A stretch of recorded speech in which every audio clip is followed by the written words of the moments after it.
అందరికీ నమస్కారం. లాస్ట్ 38-40 ఇయర్స్గా నేను ఇండస్ట్రీలో ఉన్నాను. ఆల్మోస్ట్ నేను ప్రెస్ మనిషిగా మీరు చూస్తూ, అంటే మీరు ప్రాబ్లీ జనరేషన్ మారిపోయి ఉండొచ్చు. ఎలక్ట్రానిక్ మీడియా లేని రోజులు ప్రెస్ మీడియా, ప్రింట్ మీడియా ఉన్నప్పటి నుంచి ప్రెస్లో నేను మమేకమైపోయే ఉంటున్నాను. నాకు హోదా ఉన్నా లేకపోయినా, పదవుల్లో ఉన్నా లేకపోయినా, సినిమా ఇండస్ట్రీకి వాయిస్గా నన్ను మీరు చలామణి చేశారు. నేను ఎప్పుడూ ప్రయత్నం చేయలేదు. అదే అర్హతతో, అదే హోదాతో రాష్ట్రం విభజన జరిగిన నేపథ్యంలో, 2 రాష్ట్రాలు అయిపోయిన నేపథ్యంలో సినిమా ఇండస్ట్రీకి ఉన్న సమస్యలు, నాకు తోచిన పరిష్కారాలు, ఇప్పుడు సినిమా పరిశ్రమ కానీ 2 ప్రభుత్వాలు కానీ చేపట్టవలసిన కార్యక్రమాలు. కొంతమంది అడగొచ్చు, డైరెక్ట్గా గవర్నమెంట్కి వెళ్ళి ఇవ్వచ్చు కదా, లేకపోతే డైరెక్ట్గా ఛాంబర్లు ఇవ్వచ్చు కదా, లేకపోతే ప్రొడ్యూసర్ కౌన్సిల్ ఇవ్వచ్చు కదా, దానికి ప్రెస్ మీట్ ఎందుకని కూడా కొంతమంది అడగొచ్చు. ఇవాళ ఉన్న రాజకీయ పరిస్థితులు ఉన్న నేపథ్యంలో, రాష్ట్రాలు తయారైన నేపథ్యంలో ఏ గవర్నమెంట్ దగ్గరికి కరెక్ట్గా మనం వెళ్ళి మనం చెప్పింది వాళ్ళకి అర్థమయ్యేదాకా టైం ఉండదు. ఎవరికి టైం లేదు. ఎందుకంటే ఇక్కడ ప్రభుత్వం ఇప్పుడే వచ్చింది, అక్కడ ఇప్పుడే వచ్చింది. సో ఎవరి కష్టాలు వాళ్ళకు ఉన్నాయి, వాళ్ళు వినే టైం కూడా లేదు. ఇక ఛాంబర్ అంటారా, ఛాంబర్ నెక్స్ట్ మంత్ ఎలక్షన్లు, ఎవరికాళ్ళ ఎలక్షన్లు హడావిడిలోనే ఉంటారు. సో ఈ నేపథ్యంలో అసలు అందరికీ, మెంబర్స్ అందరికీ కూడా తెలిసేటట్టు, ఈవెన్ ప్రభుత్వాలకు కూడా తెలుస్తానికి వీలుగా ఉంటుందని ఈ ప్రెస్ మీట్ అరేంజ్ చేయటం అయ్యింది. బులెటిన్ ఇచ్చాను, అయినా 1 by 1 కొంచెం డీటెయిల్గా చెప్తాను. గతంలో ఒక 1.5 yearగా ఈ స్టేట్ గవర్నమెంట్ మనకి స్మాల్ బడ్జెట్ ఫిలిమ్స్కి ఎంటర్టైన్మెంట్ ట్యాక్స్ సర్టిఫికెట్స్ ఇవ్వలేదు. ఎందుకంటే డిజిటల్ టెక్నాలజీ మారిపోయి ఫార్మాట్ అంతా డిజిటల్ టెక్నాలజీ వచ్చింది, ప్రింట్స్ లేవు. గతంలో ఏంటంటే 35 ప్రింట్లు ఉంటే స్మాల్ ఫిలిం ట్యాక్స్ అని ఉండేది. ఇప్పుడు ప్రింట్సే లేకుండా పోయినాయి. సో దాంతో కొన్ని సినిమాలు, పెద్ద సినిమాలు కూడా చిన్న సినిమాలుగా అప్లై చేయటం, అదో డిస్ప్యూట్, కోర్టు కేసు అట్లా ఉండి దగ్గర 1.5 yearగా 150 నుంచి 200 సినిమాలకి సర్టిఫికెట్స్ లేకుండా పెండింగ్లో పడిపోయి ఉన్నాయి.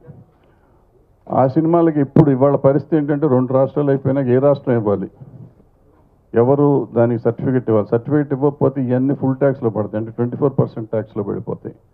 సో దగ్గర 150 నుంచి 200 మంది నిర్మాతలు చాలా ఇబ్బందులు పాల్పడిపోతారు. సో ఇమీడియట్గా ఛాంబర్ కానీ 2 ప్రభుత్వాలు కానీ, అఫ్కోర్స్ మొన్న ఒక స్టేట్మెంట్ చూశాను, నెక్స్ట్ 1 year వరకు దాన్నే ఫాలో చేస్తాము అన్నారు. బట్ ఫాలో చేయాలంటే ఇప్పుడున్న పరిస్థితుల్లో 2 గవర్నమెంట్లు మళ్ళీ కొత్త జీవో ఇవ్వాలి. సో కొత్త జీవో వచ్చేదాకా ఈ 150 సినిమాల భవిష్యత్తు, 150 మంది ప్రొడ్యూసర్ల భవిష్యత్తు ఇబ్బందికరంగానే ఉంటుంది. సో దాన్ని ఫస్ట్గా టేకప్ చేయాల్సిందని 2 ప్రభుత్వాలని, ఛాంబర్ని, ప్రొడ్యూసర్ కౌన్సిల్ని కూడా కోరటానికి. అలాగే 1999 నుంచి కొన్ని సినిమాలకి సబ్సిడీలు రాలేదు, అంటే దగ్గర 4 కోట్ల రూపాయలు రావాలి.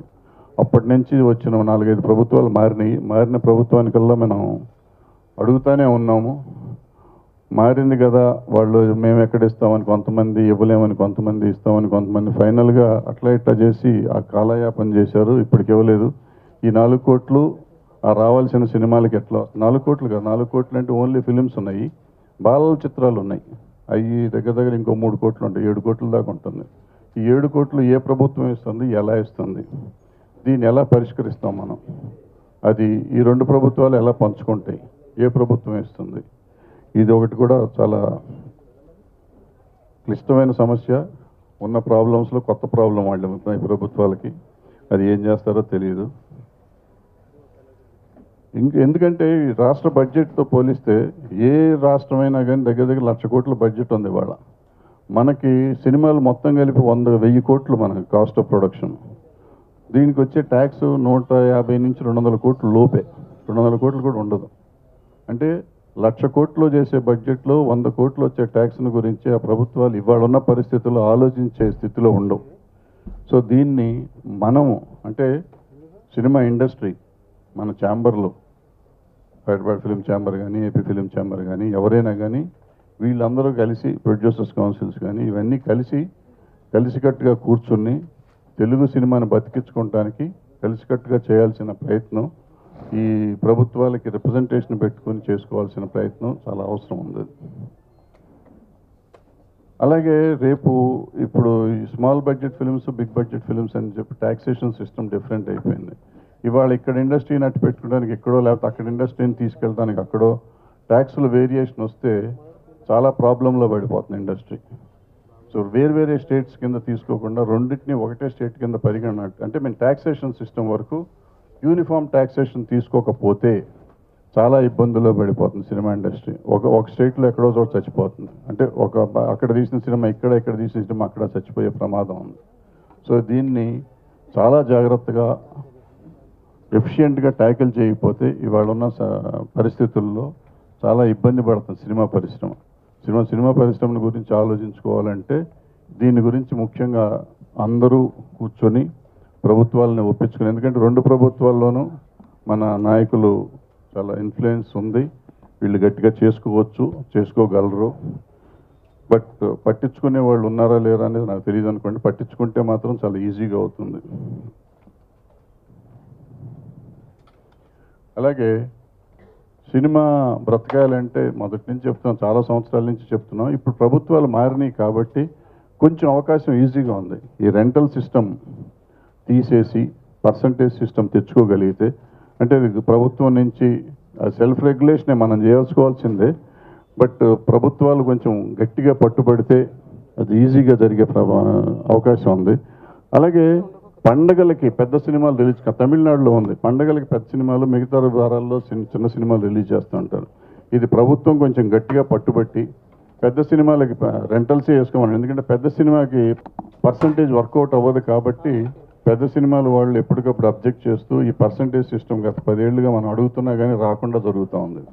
సో ఇప్పుడు ఈ ప్రభుత్వం చొరవ తీసుకుని పెద్ద సినిమాలు పండగలకు చేసినట్టు తమిళనాడులో చేసినట్టు చేస్తే, అక్కడ కూడా ప్రభుత్వం చొరవ తీసుకున్నాకే అది వచ్చింది. పెద్ద సినిమాలు పండగలకు చేసుకుని చిన్న సినిమాలు మిగతా రోజుల్లో వేసుకుంటే నెంబర్ ఆఫ్ థియేటర్స్ ఉంటాయి, ఎన్ని థియేటర్లోన్నా మనం వేసుకోవచ్చు, చిన్న సినిమా బతుకుతానికి అవకాశం ఉంటుంది. అలాగే 5 షోస్ కావాలని మనం అడుగుతున్నాం ఎప్పటి నుంచో. ఆ 5 షోస్ ఆడాలి అంటే 5 షోస్ ఆడితే ఎన్ని థియేటర్లకైనా ఎన్ని ఫీడింగ్ ఉంటుంది, ఎన్ని సినిమాలైనా రిలీజ్ అయిపోతాయి, ఆగకుండా ఉంటాయి. అలాగే ఆంధ్ర సినిమా, తెలంగాణ సినిమా అని వేరువేరేగా సినిమాలు తీస్తే ఇవాళ ఉన్న కాస్ట్ ఆఫ్ ప్రొడక్షన్లో ఎక్కడికి అది కాదంటే యూనివర్సల్గా తెలుగు సినిమా అనేది సినిమా, కానీ అది ఎలాంటి సినిమా అని కాదు, అందరూ ప్రజలు మెచ్చే సినిమా అవుతుంది. అలా సినిమా తీస్తేనే ఇవాళ ఉన్న డబ్బులు వర్కౌట్ అవుతాయి. క్యాష్ ఇది కూడా మనం సినిమాలు తీస్తే డబ్బు కోసమే, ఎవరిని ఉద్ధరిస్తానికి కాదు. కాబట్టి సినిమా తీసేది అన్ని ప్రాంతాలకి నచ్చే సినిమా, మీరు ఏ భాషలోనో ఏ ఆశలోనో తీసుకోండి పర్లేదు, కానీ అన్ని ప్రాంతాలకి నచ్చే సినిమా తీయటం అనేది ముఖ్యం. అంతే తప్ప దానికోసం మనం పోట్లాడుకుని ఏదో చేసుకుంటే సినిమా తీసేవాళ్ళకి నష్టం, చూసేవాళ్ళు ఎట్టకు తగ్గిపోయారు బాగా. సో రెండు ప్రాంతాల వాళ్ళు మాట్లాడే భాష కాదు, చూసే భాష సినిమాలు తీసుకుంటే డెఫినెట్గా సినిమాలు బాగుంటాయి. అప్పుడే ప్రొడక్షన్స్ పెరిగి ఇంకా బెటర్ సినిమాలు వచ్చి థియేటర్స్ కూడా ఫీడింగ్ వచ్చి మన సినిమాలకు కూడా నిలబడుతుంది. అట్లాగే ఇప్పుడు కొంతమంది ఇక్కడ తెలుగు సినిమా ఇండస్ట్రీ రెండు యూనియన్లు కావాలా లేకపోతే ఏదో అంటున్నారు. ఫెడరేషన్ ఆల్రెడీ ఉంది. ఇప్పుడున్న ఫెడరేషన్లో majority of the workers are from Telangana. So ఇప్పుడు దీన్ని కొత్తగా తెలంగాణకు సెపరేట్గా ఫెడరేషన్ చేయాల్సిన అవసరం లేదు. అలాగే టాప్ డైరెక్టర్స్ మనం ఇవాళ టాప్ డైరెక్టర్స్ అని చెప్పి 12 మందిలో 8 మంది ఇక్కడి నుంచే ఉన్నారు.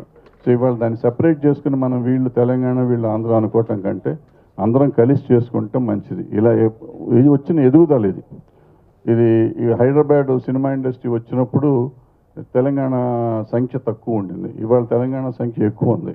సో ఆ సంఖ్య ఆటోమేటిక్గా పెరుగుతూ ఉంటుంది.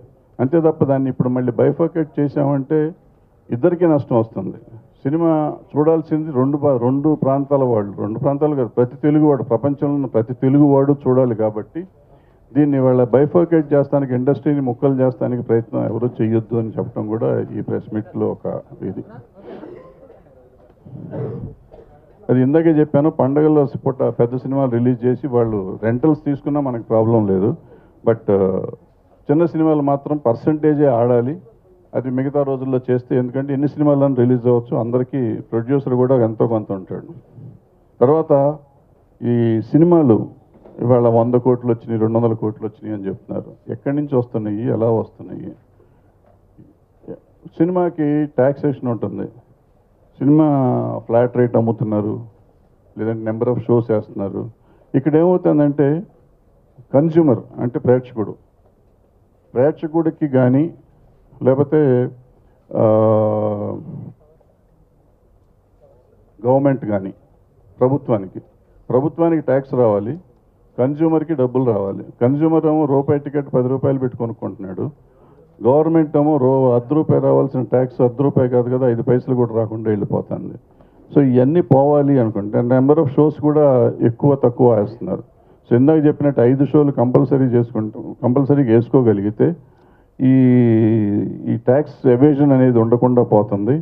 ప్లస్ థియేటర్ డిజిటలైజ్ అంటే కంప్యూటరైజ్ చేస్తే, టికెటింగ్ కంప్యూటరైజ్ చేస్తే ట్యాక్స్ ఎవేజన్ కూడా లేకుండా పోతుంది. ఎన్ని టికెట్లు సేల్ అయినాయో అన్ని టికెట్లకి ట్యాక్స్ కరెక్ట్గా వస్తుంది, కరెక్ట్ రేట్కే టికెట్లు అమ్ముతూ ఉంటారు. అప్పుడు ఇది ఆల్రెడీ మనం ఛాంబర్ నుంచి మనం అప్లై చేసి ఉంచాము. ఆల్మోస్ట్ జీవో కూడా వచ్చింది యాక్చువల్గా, బట్ అది అమల్లోకి రాలా. సో అది ఈ ప్రభుత్వాలు అమలు చేస్తే 2 ప్రభుత్వాలకి ఇప్పుడు అనుకున్న 100 కోట్ల కంటే ఇంకో 50-60 కోట్లు ఒక్కొక్క ప్రభుత్వానికి ఎక్కువ ఆదాయం కూడా ఉంటుంది. ప్లస్ నిర్మాతలకి డబ్బులు కరెక్ట్గా వస్తాయి, డబ్బులు ఎక్కువ వస్తాయి. ఎందుకంటే ఇవాళ ఎవరికి ఒక ట్రాన్స్పరెన్సీ లేదు, ఎంత వస్తుందో ఎవరికి తెలియదు. ప్రొడ్యూసర్ నేనైతే నాకు నిజంగా నాది హౌస్ఫుల్ నేను అనుకుంటూ ఉంటాను. అక్కడ థియేటర్ DCR వస్తేనేమో 50%, 20%, 30% ఉన్నట్టు చూపిస్తున్నారు. అది నిజమో అబద్ధమో నాకు తెలియదు, ఎవరో చెప్పింది నేను నమ్ముతున్నానా లేదా వాళ్ళు మోసం చేస్తున్నారు అనేది కూడా తెలియని పరిస్థితి ఉంటుంది. ఇవన్నీ పోవాలి అనుకుంటే, ఈ అపోహలు కానీ నిజాలు కానీ ఏదైనా పోవాలనుకుంటే థియేటర్స్ అన్నీ కంప్యూటరైజ్ అయ్యి, ఇప్పుడు మన మల్టీప్లెక్స్ల్లో మనకి చేస్తున్నట్టు ప్రతి టికెట్ కంప్యూటరైజ్ అయిందంటే రేటు కరెక్ట్గా వస్తుంది, ట్యాక్స్ కరెక్ట్గా వస్తుంది, ప్రొడ్యూసర్కి రావాల్సిన డబ్బులు కరెక్ట్గా వస్తాయి, డిస్ట్రిబ్యూటర్కి రావాల్సిన డబ్బులు కరెక్ట్గా వస్తాయి.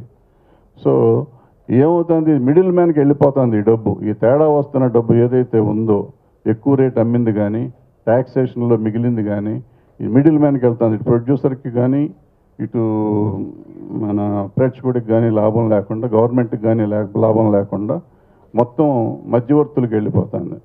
సో ఈ దళారీ వ్యవస్థ కూడా పోవాలి అనుకుంటే ఇది కంప్యూటరైజేషన్ అనేది చాలా ఇంపార్టెంట్. ప్రతి థియేటరు టికెటింగ్ కంప్యూటరైజ్ అయితే ఈ పరిస్థితి బాగుంటుంది. ఇది లాస్ట్ టైం నేను ప్రెసిడెంట్గా ఉన్నప్పుడు ఈ జీవో కూడా తెచ్చాము. అయితే ఆ తర్వాత అది అమలు చేయడానికి ప్రభుత్వం ఈ గొడవల్లో జరగలేదు. సో ఇప్పుడు ఈ 2 ప్రభుత్వాలు దీన్ని చేయించుకోగలిగితే ప్రభుత్వాలకి లాభం, అలాగే పబ్లిక్కి లాభం, ప్రొడ్యూసర్లకి లాభం ఉంటుంది. తర్వాత సినిమా టికెట్ ధరలు ఇందాక చెప్పిన దానికే ఎడిషనల్గా ఇదేంటంటే టికెట్ ధరలు ఎట్లాగో వాళ్ళు ఎక్కువ అమ్ముతున్నారు. ₹10 టికెట్ ఫ్లాట్ రేట్ అమ్ముతున్నారు. ఫస్ట్ వీక్ రిలీజ్ అయిన సినిమాలకి ఫ్లాట్ రేట్ అమ్మేస్తున్నారు. సో పెద్ద సినిమాలకి, అన్నిటికీ కాదు, పెద్ద సినిమాలకి ఫ్లాట్ రేట్ అమ్మటం వల్ల ట్యాక్స్ పోతుంది. దానికంటే వేరియబుల్ టికెటింగ్ పెట్టుకుంటే చిన్న సినిమాకి ఎట్టాగో పెంచరు, పెద్ద సినిమాకి పెంచుతారు. పెంచింది కూడా గవర్నమెంట్కి వస్తుంది. సో అఫిషియల్గా బ్లాక్ మనీ కూడా మనం తగ్గించాలి అని చెప్తున్నాయి కాబట్టి గవర్నమెంట్స్ అన్ని బ్లాక్ మనీ సర్క్యులేషన్ కూడా పోతుంది. టికెట్ చేయకుండా చేసామంటే ఆటోమేటిక్గా వచ్చేదంతా బ్లాక్ మనీయే కాబట్టి ఆ బ్లాక్ మనీ కూడా లేకుండా పోతుంది. సో వేరియబుల్ టికెటింగ్ పెట్టుకుంటే పెద్ద సినిమా వచ్చినప్పుడు అఫిషియల్గా వాళ్ళు ₹100 అమ్ముకుంటారు. ₹100 అమ్ముకుంటే ₹100కి ట్యాక్స్ వస్తుంది. అలాగే బ్లాక్ మనీ తగ్గిపోతుంది, బ్లాక్ మనీ సర్క్యులేషన్ కూడా తగ్గిపోతుంది. అది కూడా వేరియబుల్ టికెటింగ్ కూడా యాక్చువల్గా లాస్ట్ జీవోలో పెట్టించాం నేను ఆ ప్రెసిడెంట్గా ఉన్నప్పుడు. బట్ అన్ఫార్చునేట్గా అది కూడా అమల్లోకి రాలేదు. ఇక మల్టీప్లెక్స్ క్యాంటీన్స్ చాలా ఫెసిలిటీస్ బాగున్నాయి అంటున్నారు, కానీ ఈ మధ్య ఎక్కడో ఒక మల్టీప్లెక్స్కి వెళ్ళాను నేను. ఒక పాప్కార్న్ ఒక కోక్ తీసుకుంటే ₹210 తీసుకున్నారు. అంటే ఇవాళ మిడిల్ క్లాస్ మనలాంటి మనమే వెళ్ళేది మిడిల్ క్లాస్, మనం తప్పదు మల్టీప్లెక్స్కి వెళ్తున్నాం. మల్టీప్లెక్స్కి వెళ్తే ఒక పాప్కార్న్, మన పిల్లలు పాప్కార్న్ ఒక కోకు డాడీ అనో లేకపోతే నాన్న అంటే తాత అనో అడిగితే నిజమే అనుకుంది గబాగం తీసుకొచ్చామంటే ఇద్దరు ఉంటే అయిపోయాము మనం 500 రూపాయలు అయిపోతూ ఉంటాయి. సో వీటిని కంట్రోల్ చెయ్యకపోతే అసలు మిడిల్ క్లాస్ వాళ్ళు మనకున్నది చీపెస్ట్ ఎంటర్టైన్మెంట్ అని మనం పిల్లల్ని తీసుకుని లేకపోతే ఫ్యామిలీతో బయటికి వెళ్ళినప్పుడు ఈ క్యాంటీన్స్ కంట్రోల్ చేయకపోతే చాలా ఇబ్బంది పడే పరిస్థితి మిడిల్ క్లాస్. సో ఈ క్యాంటీన్ రేట్స్ కూడా కంట్రోల్ చెయ్యాలి అని యాక్చువల్గా అది కూడా జీవోలో పెట్టాం అప్పుడు ఉన్నప్పుడు. అది కూడా కంట్రోల్ చేయట్లేదు. ఏ ఏ ఏ ఏ ఛానల్ ఇది చేయట్లేదు, ఏ థియేటర్ కంట్రోల్ చేయట్లేదు. ఎందుకు చేయట్లేదు అనే దానికి సమాధానం నా దగ్గర అయితే లేవు. ఇప్పుడు ఈ ప్రభుత్వాలు కొత్తగా వచ్చినాయి కాబట్టి ఇంతకాలం చెప్పాను కదా ఏం జరగలేదు, ఇప్పుడు ఎందుకు జరగదంటే ఇప్పుడు ప్రభుత్వం కొత్తగా వచ్చింది, కొత్త ప్రభుత్వాలు కాబట్టి గట్టిగా ఉంటారనే ఆశతో మొత్తం దేశంలోనూ రాష్ట్రాల్లోనూ ప్రభుత్వాలు మారినాయి కాబట్టి జరుగుతుందనే ఆశతో వాళ్ళ నోటీస్కి వెళ్ళటం కోసమే ఇట్లా వాళ్ళు చెప్పడం జరుగుతుంది. అలాగే shooting permissions single window system అంటున్నాం కానీ సింగిల్ విండో సిస్టమ్ ఉండలేదు. ఈ సింగిల్ విండో సిస్టంలోనే రావాలా. వచ్చిన తర్వాత ఈ పోలీసు హెరాస్మెంట్ చాలా ఎక్కువగా ఉంది చాలా చోట్ల. దీన్ని కూడా బాగా తగ్గించకపోతే షూటింగ్ చేసేవాడు ఇక్కడ చేసే పరిస్థితి కూడా లేకుండా పోతుంది. చాలామంది ఎవరో వేరే బయట జనం హెరాస్మెంట్ అనుకుంటారు, బయట హెరాస్మెంట్ చాలా తక్కువ ఉంది, మాకు పోలీస్ హెరాస్మెంటే ఎక్కువ ఉంది. దయచేసి పోలీసు వాళ్ళు కోఆపరేట్ చేసేటట్టు ప్రభుత్వం చూడాలి అని సినిమా ఇండస్ట్రీ తరఫున నేను ప్రభుత్వాన్ని కోరుతున్నాను. ఇకపోతే మనకి రాష్ట్రంలో సినిమా ఇండస్ట్రీ డెవలప్ అవ్వాలి అనుకుంటే ఇక్కడ కానీ అక్కడ కానీ హైదరాబాద్లో కానీ తెలంగాణ కానీ ఆంధ్ర కానీ అవ్వాలనుకుంటే మనకి హైదరాబాద్లో శాశ్వత ప్రాతిపదిక మీద పిల్లల international film festival, children's film festival మనకి ఎట్లాగూ ఉంది. దాన్ని అలాగే కంటిన్యూ చేస్తాము. గతంలో మనకి international film festival, Hyderabad international film festival అని ఒక ఫెస్టివల్ మనం ప్రైవేట్గా మన వాళ్ళు చేశారు కొంతమంది, కారణాంతరాల వల్ల అది ఆగిపోయింది. బట్ ఇప్పుడు ప్రభుత్వాలు వచ్చినాయి కాబట్టి ఇక్కడ వైజాగ్లో కానీ విజయవాడలో కానీ హైదరాబాద్లోనూ విజయవాడ వైజాగ్ ఎక్కడన్నా కానీ చేసుకోగలిగితే ఈ ఇండస్ట్రీ డెవలప్ అవటానికి అంటే అట్లాగే ఫిలిం ఇన్స్టిట్యూట్స్ ఈ 2 చోట్ల పెట్టుకుని ఫిలిం ఇన్స్టిట్యూట్స్ కొత్త టాలెంట్ని డెవలప్ చేసుకుంటానికి వీళ్ళందరికీ ఒక ఏమంటారు అభివృద్ధి చేసుకోవడానికి, వాళ్ళ టాలెంట్ని అభివృద్ధి చేసుకోవడానికి, కొత్త విజ్ఞానం తెలుసుకోవటానికి, ఇంటర్నేషనల్ సినిమాతో పరిచయం కలగటానికి ఇవి చాలా దోహదపడతాయి. కాబట్టి ఈ ప్రభుత్వాలు వాటికి చేసి అట్లాగే ఫిలిం ఫెస్టివల్ కాంప్లెక్స్ అని చెప్పి అప్పట్లో 2004లోనో 2008లోనో గవర్నమెంట్ ఒక అనౌన్స్మెంట్ ఇచ్చింది. అది ఇక్కడ హైదరాబాద్లో అయితే మన children's film festival last festival శిల్పారామంలో చేశారు. శిల్పారామంలో కట్టగలిగితే పక్కనే హోటల్స్ అవన్నీ ఉన్నాయి కాబట్టి అది బెస్ట్ ఏరియా అవుతుంది. శిల్పకళా వేదిక థియేటర్ ఉంది, ఇంకా 4 థియేటర్లు ఆ పక్కన శిల్పారామంలో కడితే ప్రపంచంలో ఒక చోట ఎక్కడో ఉంది ఇటువంటి శిల్పారామం లాంటి ఏరియాలో ఈ కాంప్లెక్స్. మళ్ళీ సెకండ్ ప్లేస్ అవుతుంది ప్రపంచంలోనే అండ్ బెస్ట్ ప్లేస్ అవుతుంది. అప్పుడు ఇంటర్నేషనల్గా వచ్చిన వాళ్ళందరూ చెప్పింది, అది నాకు తెలిసింది కాదు, వాళ్ళు చెప్పింది.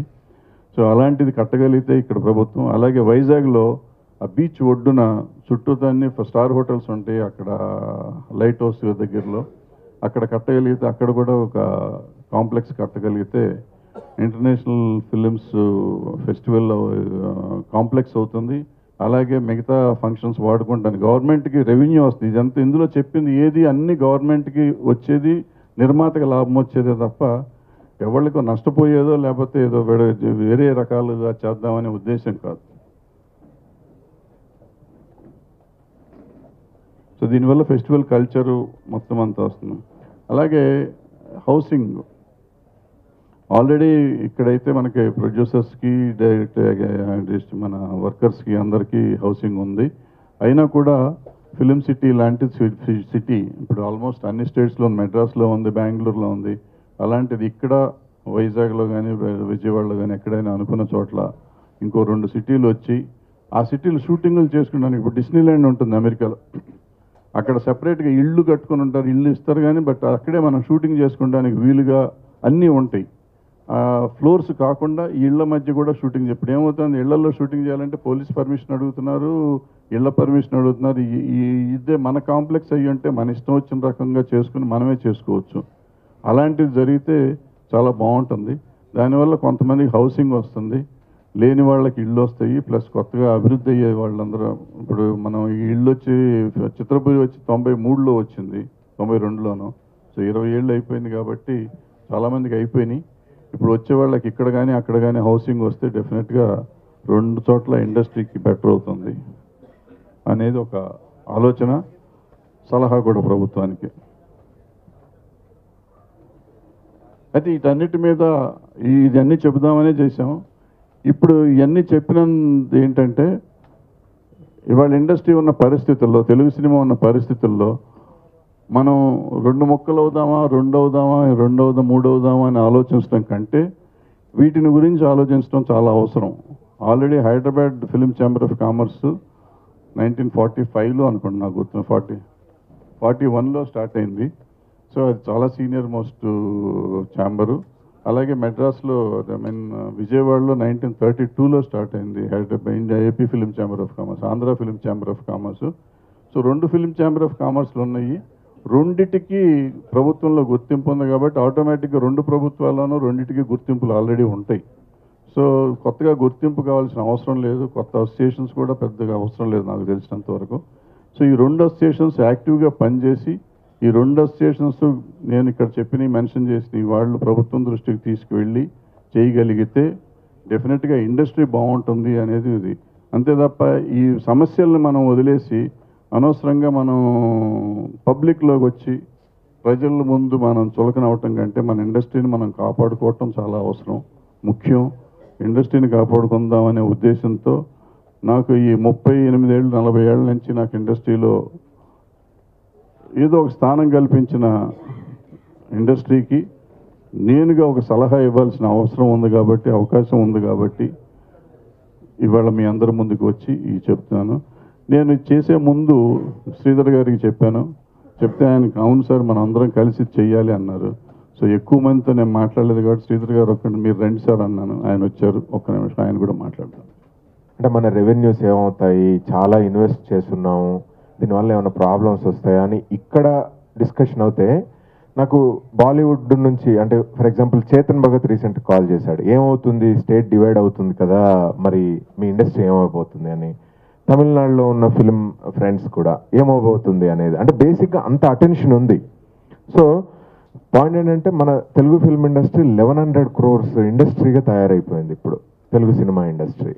సో అది బాలీవుడ్ తర్వాత మనదే బిగ్గెస్ట్ ఇండస్ట్రీ. సో ఒకవేళ అంటే మనం తెలుగు సినిమాగా బాగా ఎదిగా అంటే ఇన్ని సంవత్సరాల కృషి తర్వాత ఎదిగిన తర్వాత మనం ఒకవేళ 2 ప్రాంతాలుగా దీన్ని ఇండస్ట్రీని విడకూడదాం అనుకుంటే డెఫినెట్లీ బడ్జెట్స్ ఒకటి చాలా చిన్నవైపోతాయి. అంటే ఇప్పుడు ఓరియా సినిమా ఉందనుకోండి, they get very minimal budget. ఎక్కడ నేషనల్లో కానీ ఇంటర్నేషనల్లో కానీ they are unable to show.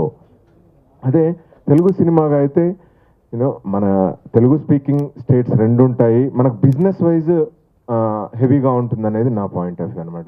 For example Hindi speaking states అన్నిటికీ బాంబే క్యాపిటల్, బాలీవుడ్ బాంబే నుంచి ఆపరేట్ అయినట్టుగానే తెలుగు స్పీకింగ్ స్టేట్స్ రెండింటికి హైదరాబాద్ సినిమాకు క్యాపిటల్ అవుతే మనం ఇంకా ప్రౌడ్గా ఫీల్ అవ్వచ్చు డెఫినెట్లీ. అంటే మనం నెక్స్ట్ లెవెల్కి తీసుకెళ్ళొచ్చు అనే పాయింట్ ఆఫ్ వ్యూ ఉందన్నమాట.